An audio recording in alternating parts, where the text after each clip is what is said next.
Hey guys, today we're going to talk about troubleshooting when you have a sick animal or a downed animal. Kind of some things that you can do to try to figure out what's going on. And lucky me, I have a case study for you today. Yesterday was kind of just on the farm and just personally a day of just a Murphy's Law kind of day. So we're going to talk about exactly on the case study right now. Okay, so this is a hard video to watch. I'm going to put that as a disclaimer right now.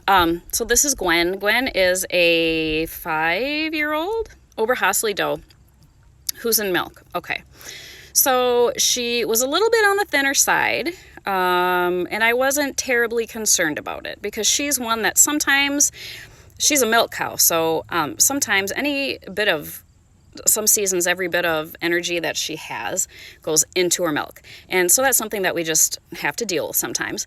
So it wasn't anything that gave me great pause until yesterday. All of a sudden, out of nowhere, she had rear end paralysis. So she cannot really move her rear legs. So she can, if I'm behind her, and I help her walk, we can do that, but because she can kind of paddle along with them, so it's not complete paralysis, but like zero muscle strength in the back end. We're still hungry, we're still thirsty, we're still eating, we want to get up and do things, we have no fever, lungs are nice and clear. I check something called the FAMACHA, which is like the inside of their eyes. And if that's really, really pale, that's an indicator that they're anemic, and that can indicate a parasite load. They should be nice and beefy red. Hers is a little bit more on the pale side, so I'm thinking potentially some kind of a parasitic. Okay, so what do? So for those of you that say the first thing is call your vet, we need to have an understanding here. First of all, vets are extremely expensive. Sometimes for a vet call, you're looking at least $50, $60, in some places more, just to set foot on your property. That's it. That's not for them to really assess anything. That's not medications. That's nothing. So it's not always something that people can just toss money at or are willing to toss money at. This isn't a pet situation. We love our animals and all that stuff, but we have a dairy thing going here. So if people are going to look at it kind of harshly, just scroll on.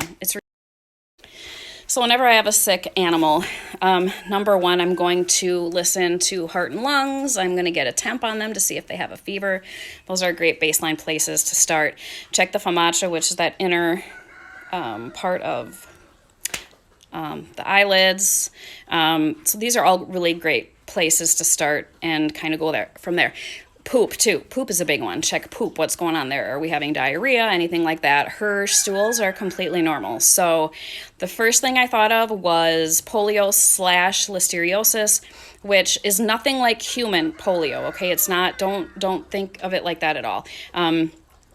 It's a neurological thing. You can see tremors, seizures, blindness, not paralysis, but they kind of stumble along like they had too many at the corner pub after work one night. So I've seen polio here before. We've treated it successfully. So what do? Well, you start Googling, that's everybody's best friend, and then reach out to mentors, friends, which I did. And luckily I have great other people to kind of lean into. And what I'm going with is the same thing what several of my other peers have dealt with or seen, which is meningeal worms. So meningeal, you're thinking brain, spinal cord, and worms, parasites. Okay. Where do they get it? Well, they get it in areas that are heavily frequented by white-tailed deer, which we are, and that's how they can pick it up. So it's not always like, a deer was right here and now they're eating grass from where it was. They can pick it up in slugs, in infected like dirt area places and stuff too, and mine graze in frequent areas like that. So that's what I'm going with. Outlook is not fantastic. So I've talked to some people that they've made a recovery, but once they're down like this, it's hard to get them back. So some people go as far as making like little wheelchairs for them so they can walk and just kind of hoist their back end. Again, squirrel, if you don't like it, I'm just not, I have enough to deal with right now. I don't need to be fashioning a wheelchair for poor Gwen back there to try to tool around for the rest of her life. No. So treatment for this is kind of wonky and crazy, but it's high levels of a dewormer called Safeguard, and I do have some on hand.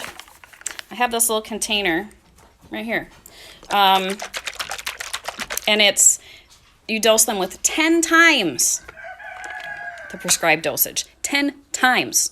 Because you want to get it into anything. Anytime you're dealing with something that's in the brain, you have to break that blood-brain barrier. It's just like with people. So you got to push enough in here so it reaches everything and just destroys all the bad guys. And guess what, guys? If you have livestock, you have dead stock. And unfortunately, sometimes it's like cure 'em or kill 'em. And at this point, I have absolutely nothing to lose with her. She's not going to get any better. It will be a slow and miserable passing if I don't do anything. So she's going to get hit hard and heavy with some Safeguard. And I'm going to have to buy like a gallon of this for 23 mLs is what she's going to have to get dosed with. That's a lot when it comes to dewormers. So when it rains, it pours, folks.